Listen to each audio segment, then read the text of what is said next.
Bonjour, j'ai beaucoup de plaisir à vous retrouver aujourd'hui pour vous parler d'un tube d'une rare intensité, du genre à vous donner des frissons à chaque écoute. Un tube qui a compté de multiples versions, déclinaisons de la version originale. On en a dénombré pas moins d'une cinquantaine.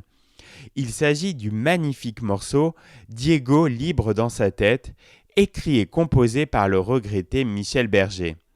J'ai choisi aujourd'hui de m'intéresser à l'une des meilleures interprétations de la chanson, à mon sens, la version de Johnny Hallyday.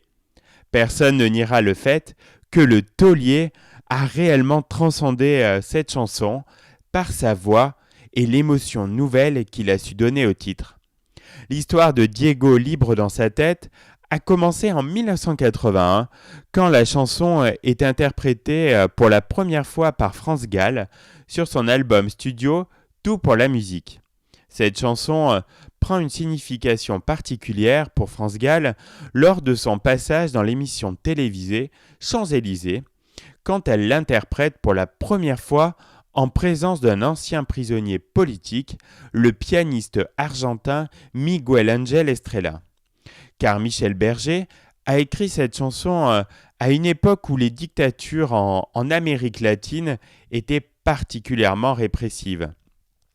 Il voulait, par ce morceau, dénoncer les régimes sud-américains autoritaires des années 80, notamment celui du célèbre général Pinochet au Chili, ou bien la dictature des généraux en Argentine. N'importe qui pouvait se retrouver derrière les barreaux en exprimant son opinion politique.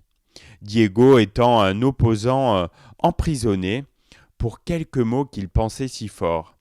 Il représente donc tous les prisonniers torturés ou sommairement exécutés.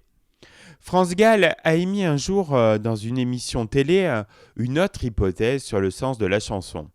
Michel Berger aurait écrit Diego libre dans sa tête comme un hommage aux enfants battus. Le Diego de la chanson serait ainsi chaque enfant maltraité dans le monde, et la prison évoquait une allégorie pour désigner la souffrance de l'enfant. Elle n'a jamais reparlé de cette explication, même quand certains lui ont demandé de revenir dessus.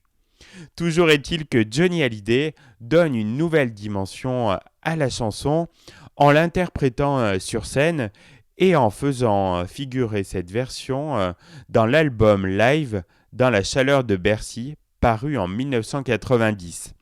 Sorti en single le 18 mars 1991, le titre restera classé dans le top 50 durant 16 semaines consécutives.